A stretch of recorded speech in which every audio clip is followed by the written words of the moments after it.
इंजिनिअरिंगच्या विद्यार्थ्यांकडून लाखो रुपये उकळलेत। गणितात पास करण्यासाठी शिक्षकानंच लाच घेतली।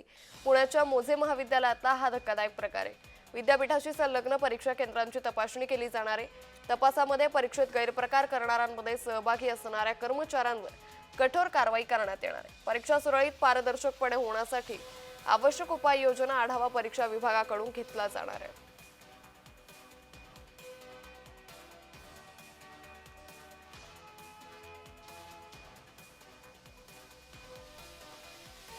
हा शिक्षक काही इतर विद्यार्थ्यांच्या मदतीने पेपर पूर्ण झालेल्या गठ्ठ्यांना बाहेर काढून त्यातले जे पेपर आहेत हे ज्या ज्या विद्यार्थ्यांना भीती वाटते की मी या पेपरमध्ये नापास होऊ शकतो त्याच्याकडून 15 ते 35 हजार रुपये दरम्यान पैसे प्राप्त करून घेऊन मग नंतरहून त्याच्याकडून पेपर भरून घेऊन तो पुन्हा त्या गठ्ठ्यात टाकून युनिव्हर्सिटीच्या चेकिंगला पाठवण्याच्या प्रयत्नात असताना झालेली ती कारवाई आणि त्या गठ्ठ्यांसहित त्याला त्या ठिकाणी ताब्यात घेण्यात आलं होतं आणि ती कारवाई पूर्ण करण्यात आलेली।